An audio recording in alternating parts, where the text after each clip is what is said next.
vamos a aprovechar a toda la gente que nos está viendo también a través del streaming.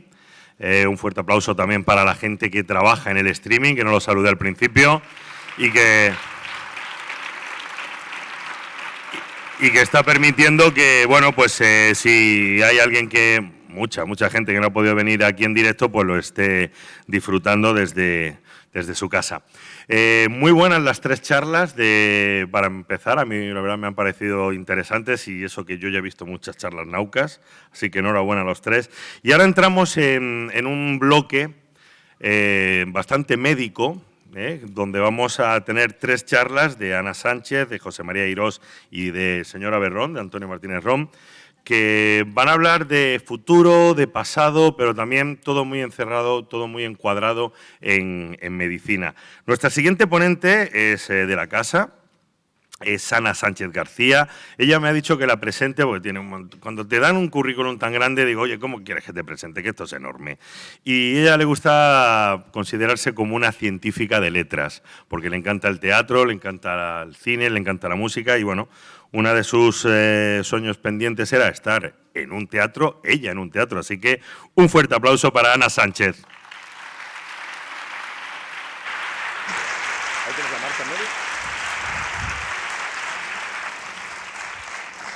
Bueno, hola a todos. Es un placer estar hoy aquí para explicaros un poco yo diría una lección general, porque soy una profesora y tengo esa tendencia, en el que os voy a explicar qué es la medicina regenerativa y que probablemente os va a servir para que seáis observadores del futuro que espera a la medicina regenerativa también. Vamos allá. Esto que aparece aquí son mis colaboradoras preparando una dosis de células madre para uno de los tratamientos que ya están en marcha como ensayos clínicos y de los que luego hablaré un poco. Aquí, no os olvidéis, hay una mano biónica de la que luego tendremos oportunidad de saber un poco más. Y esta soy yo. Esta soy yo, Ana Sánchez, que soy profesora de la Facultad de Medicina y que allí mismo, hace muchos años, yo estudié medicina también, aunque luego mi derrotero ha sido más científico que médico. Entonces, hoy vamos a hablar de una serie de temas relacionados con la terapia celular, las células madre y la medicina regenerativa. Pero antes de hablar de las células madre, tenía interés especial en explicaros lo que es una célula y algunas de sus cosas un poco especiales que quizá no conozcáis. Entonces, aquí tenemos una célula y parece algo sencillo, ¿no? Una célula tiene el núcleo y el citoplasma, pero es que el núcleo es importantísimo porque en el núcleo está nuestro material genético.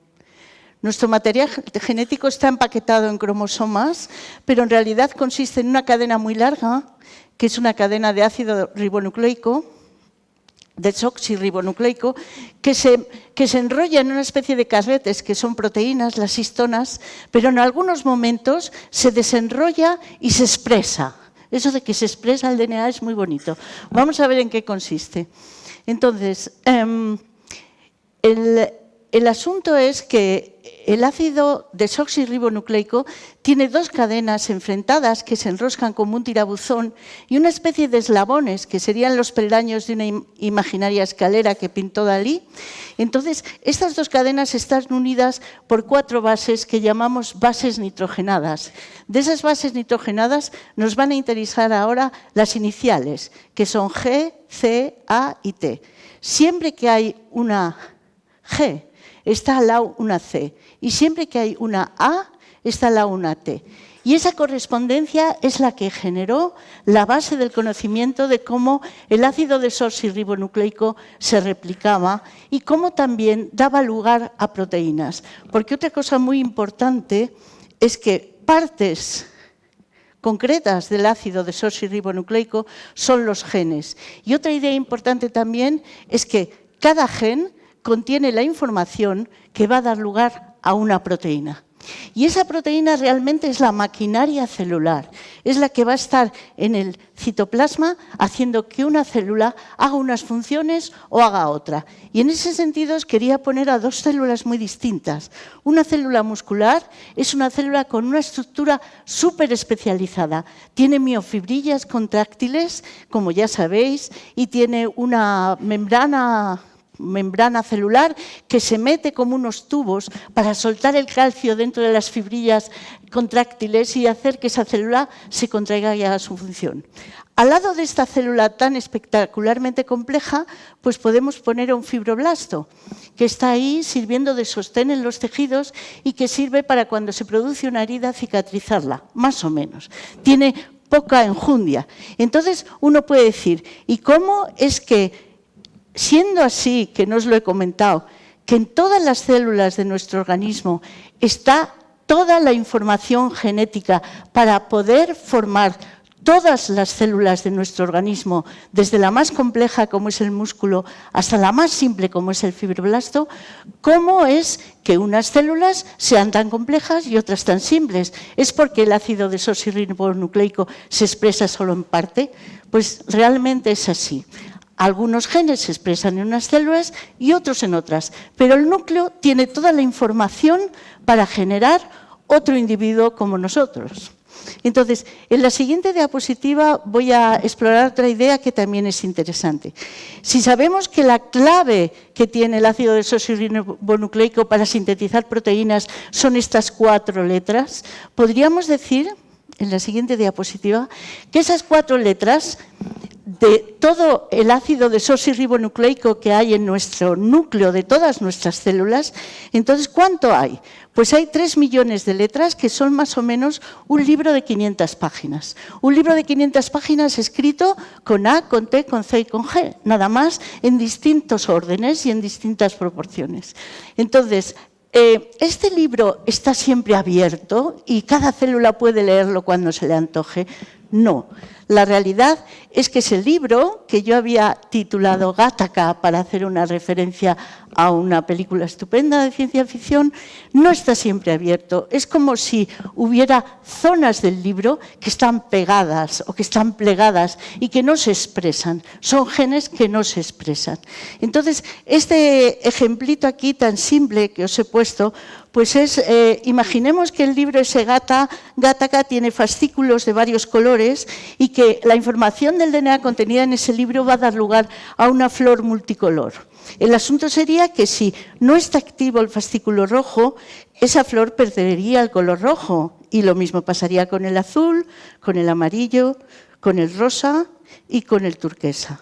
Entonces, toda la información de nuestro organismo está contenida en el núcleo de todas nuestras células, pero solo una mínima parte de esa información se expresa y es la que hace que cada célula tenga su fisonomía, tenga su maquinaria proteica y tenga su misión en el organismo. Bien, abajo ponía un mensaje que no sé si aparecerá. Sí, las páginas del ADN activo se expresa y produce una serie de proteínas específicas de cada célula. Proseguimos.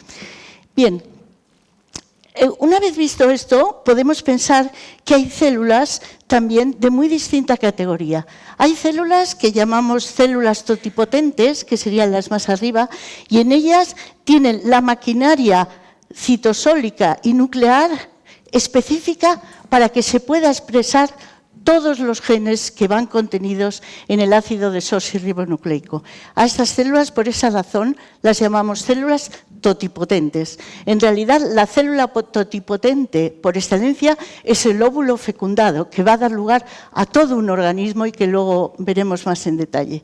Entonces, estas células totipotentes, cuando se empiezan a dividir, pierden parte de esa potencia y entonces se dividen en células que expresan solo los tejidos rojos o los amarillos o los azules o los turquesas.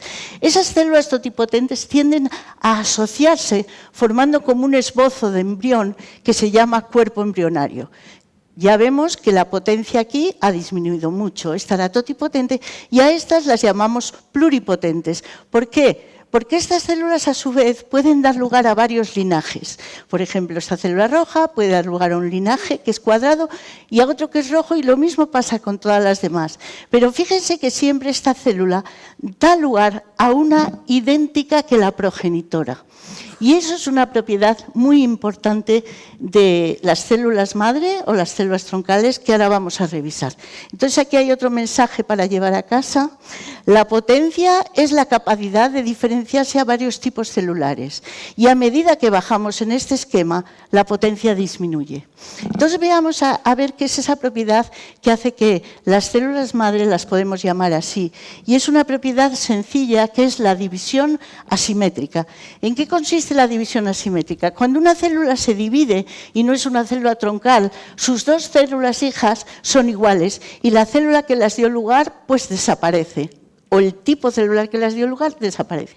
Sin embargo, en las células madre esto no sucede así. Cuando se dividen, dan lugar a dos células distintas. Una que ha avanzado un paso en un compromiso de diferenciación, el que sea, pero la otra siguen siendo igual que la célula progenitora. ¿Y eso para qué vale? Pues para que el nicho de células madre no se vaya borrando y disminuyendo. Así, cada vez que se dividan, va a haber una opción de diferenciación, pero el nicho se mantiene. Bueno, creo que estará entendido. Seguimos. Esta es la célula madre por excelencia, un óvulo fecundado que va a dar lugar en unos pocos días a una mórula y en más tiempo esa mórula va a dar lugar a todos los tejidos del organismo, a todos los órganos y sistemas del organismo en una, como dice algún científico por ahí, una sinfonía virtuosa que al cabo de 9 meses nos da un individuo completo, formado e individual. Digamos que esto que hace la naturaleza ella sola en 9 meses y en el interior del útero materno, por supuesto estamos muy lejos de saber hacerlo, pero estamos intentando desentrañar sus mecanismos. Bien. Ahora nos podemos preguntar, hablando de células madre embrionarias que dieron tanta controversia en el pasado, ¿cómo podríamos conseguir una célula pluripotente a partir de un embrión? Bueno, pues ya hemos visto que si tenemos dos gametos que se juntan, se forma lo que llamamos un cigoto, que es el principio de todo. Luego, al cabo del tiempo, tenemos una mórula en la cual todas las células son iguales y son pluripotentes. Y luego aparece una cavidad y tenemos un blastocisto, palabrejo que debíamos mantener en la cabeza. Ahí hay una masa celular interna que está aquí en azul y una cobertura de la cavidad roja. ¿Y en qué se diferencian? Pues la cobertura roja es lo que va a dar lugar a los anexos del embrión, a la placenta, al saco amniótico, al saco vitelino, etc. Y lo azul son las células embrionarias, células que tienen una pluripotencia muy grande y que van a dar lugar a todos los linajes del organismo. Estas células nosotros en la actualidad sabemos congelarlas, sabemos cultivarlas, sabemos un poco de cómo añadir factores que las hagan ir hacia hueso o hacia músculo o hacia neurona, pero sabemos todavía poco de ellas. ¿Qué problemas tienen las células madre embrionarias? Pues fundamentalmente 3. Primero está el problema bioético. Para conseguirlas tenemos que destruir un embrión, pero los investigadores necesitábamos trabajar con ellas para aprender y entonces la ley estableció un margen que es cuando haya embriones congelados en clínicas de fecundación in vitro que tengan más de 10 años y los padres no tengan ningún proyecto paternal sobre esos embriones, esas células se pueden ceder para investigación a grupos de investigación que hayan mostrado su solvencia. Esa es la situación actual. Aparte de los problemas bioéticos, tiene también otros problemas que de momento las hacen inútiles para el tratamiento de medicina regenerativa. ¿Y cuáles son? Pues que vamos a hablar de la inmunocompatibilidad. Estas células solo serían compatibles con un gemelo univitelino de este individuo, que es una cosa extremadamente rara. Y la tercera cosa es la bioseguridad. Estas células, precisamente por esa potencia que tienen tan desaforada, pueden dar lugar a teratomas, que son tumores muy grandes, muy multicelulares, de muchos tipos, y que no querríamos que aparezcan en nuestros pacientes. Entonces, los investigadores siguen funcionando y piensan, ¿cómo podría hacer yo esto sin destruir un embrión? Entonces, lo siguiente han sido varias cosas, pero me voy a centrar en las IPS. Las células IPS son células adultas inducidas para que se convierten en células embrionarias. Entonces, ¿eso cómo se puede hacer? Pues si cogemos un fibroblasto, que es el ejemplo que les había puesto de célula hipersencilla, este fibroblasto está solo expresando una batería de genes muy limitadas para ser un fibroblasto.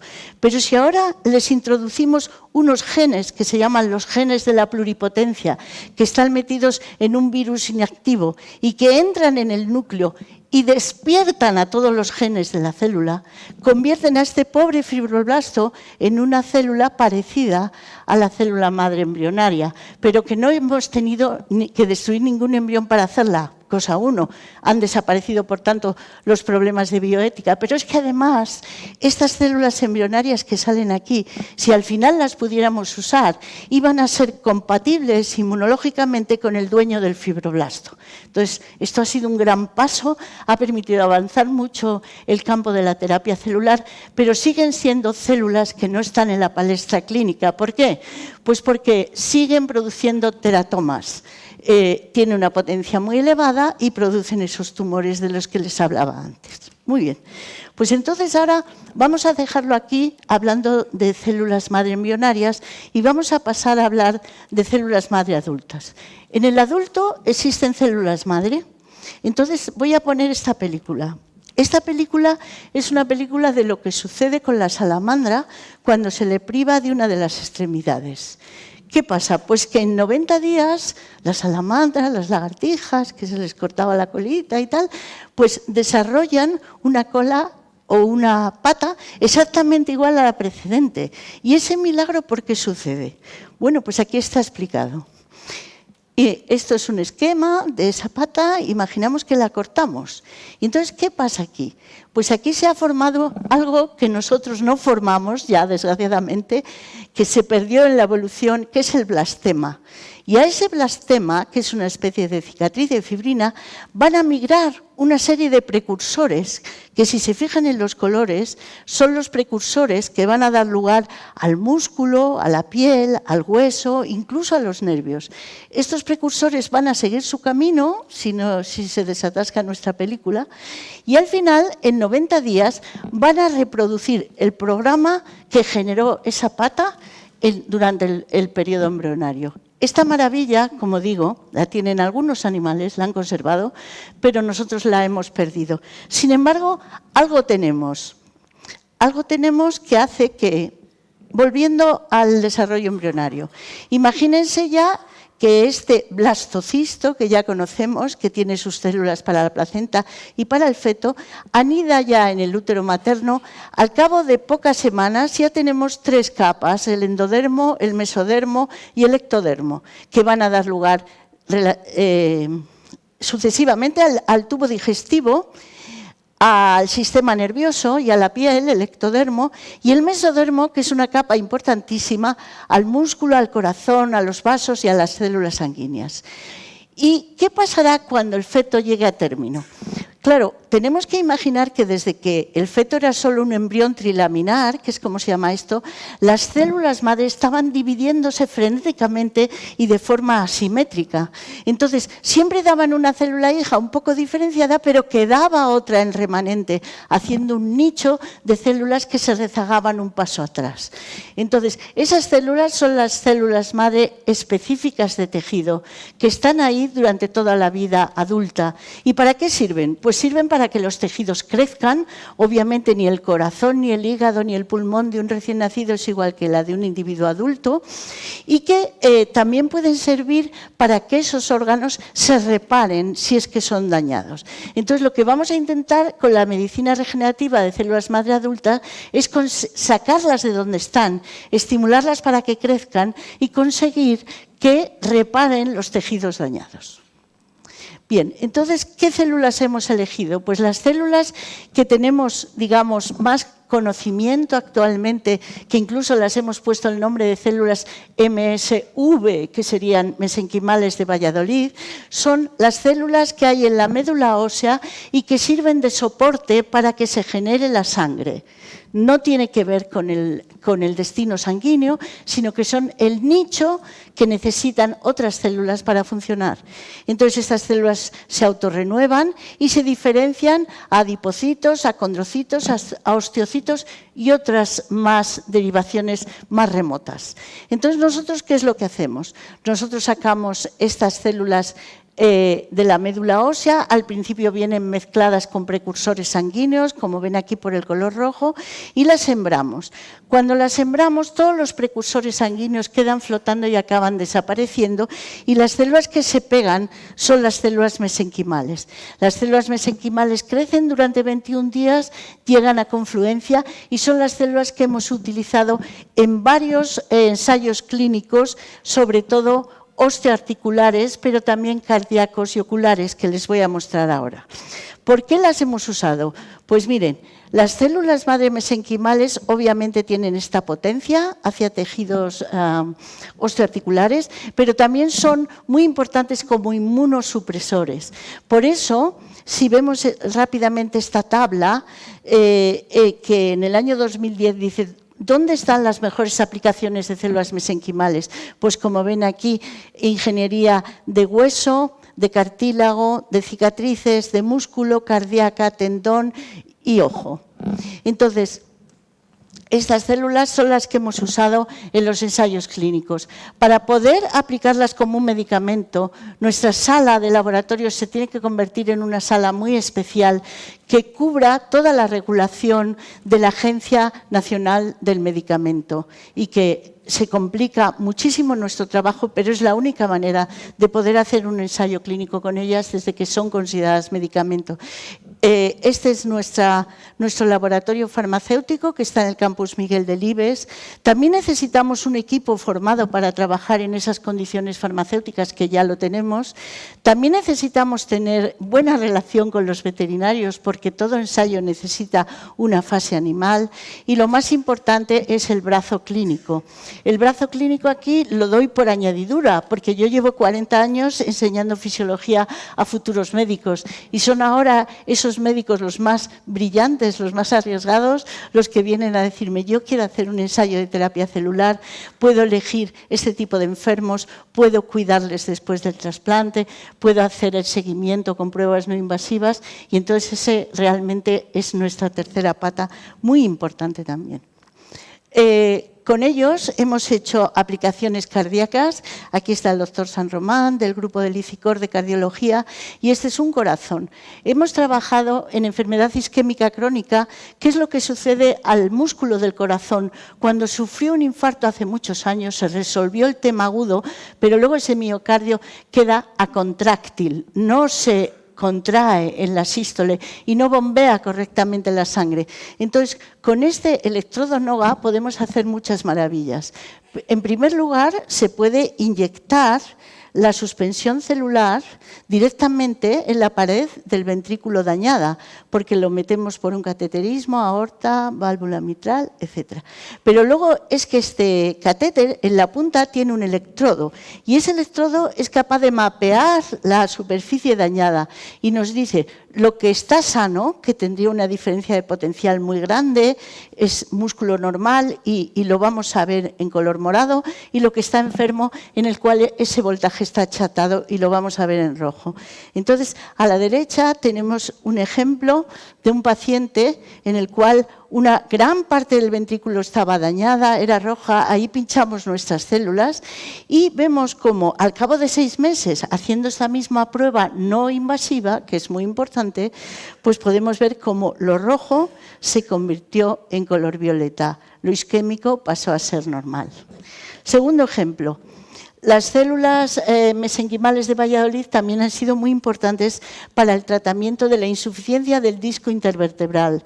El disco intervertebral es esta almohadilla que permite que una vértebra no se aplaste sobre la otra. Cuando sucede ese aplastamiento se producen trastornos muy graves que pinzan los nervios que salen entre vértebra y vértebra y producen dolor ciático. También aquí ven como en esta rodilla pueden ver muy claro que aquí hay un espacio un espacio articular, y aquí se ha abolido. ¿Por qué? Porque aquí hay cartílago, pero aquí no. Entonces, los dos huesos que tenían que deslizarse sobre un cartílago hialino, que se llama así porque ofrece la misma resistencia que 2 cubitos de hielo, pues ahora están rozándose uno con otro y están produciendo dolor. Entonces, con un equipo de traumatólogos de la Clínica Tecnon de Barcelona, hemos realizado este ensayo en el cual las células se envían en una jeringa y son inyectadas con control radiológico en el espacio intervertebral. Y luego tenemos un seguimiento, otra vez no invasivo, de cómo evoluciona ese espacio, cómo evoluciona la rodilla. No les voy a cansar con los resultados, pero el resultado ha sido excepcional. Hay un 80% de mejoría, tanto en disco como en rodilla. Y eso es muy bueno porque para esos tratamientos se usa un tratamiento quirúrgico totalmente invasivo, como ven aquí, que consiste en fijar 2 vértebras para que no caigan una sobre otra, y quitando el método este superinvasivo que puede tener buenos resultados también, los resultados de fisioterapia, medicación, etcétera, producen una mejoría como mucho de un 20%.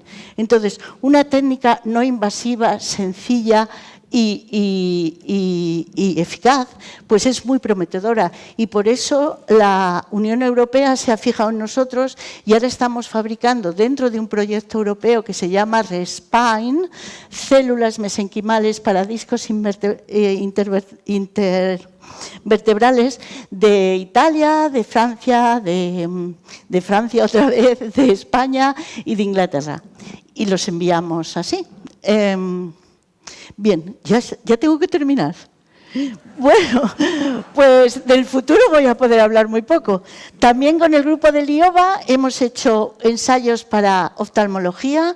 Hay una enfermedad aquí que quitaría la vista de los pacientes porque es como una cortina que se llega a cerrar sobre la pupila. Y entonces, utilizando un fuerte aplauso para Ana. Muchas gracias. Ahí lo tienen. El futuro nada, otra vez.